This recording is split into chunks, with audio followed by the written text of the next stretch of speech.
Assalomu alaykum akalar, yaxshimisizlar? Polvon akalar, sportsmen akalar. Meni bitta fikrim sizlar bilan ulashib ketay dedim.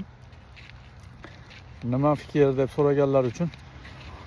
Akalar, prezidentni Alloh o'zi tanlab olar ekanda. Prezident Allohning nazariga tushgan prezident o'zi prezident bo'lar ekan. Alloh nazariga tushmasa prezident bo'lmaydi ekan. Hamma prezidentlarimiz umri uzoq bo'lsin, rizqi ulug' bo'lsin.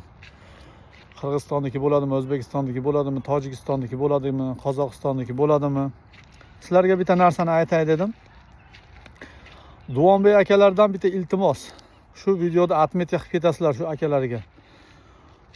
Polvonni marra qilib kelgan polvon, marrani qilib kelgandan keyin mikrofonga kelib, sovrinni berayotgandan keyin shu polvonga mikrofonni ham beringlar. Nimaga deganda, Allohning nazariga tushgan polvonlar bo'ladi-da.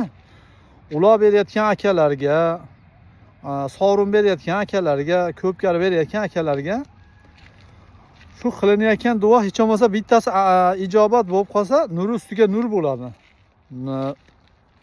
Sovrinni berib qaytarib yubormasdan mikrofonga bir ikki og'iz o'zingizni duoingizni yo bir nimangizni bildirib keting deb mikrofonni bersa,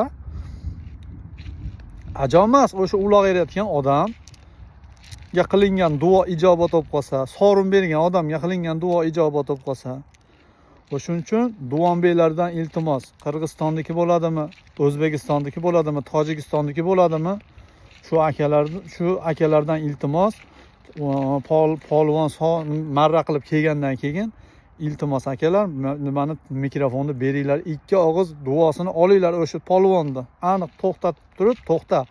Sen biz duo qilib berib ketish uloq erayotgan yo bo'lmasam sovrin berayotgan odamga deb turib, iltimos sizlardan shu polvonni duosini olishga harakat qilaylik.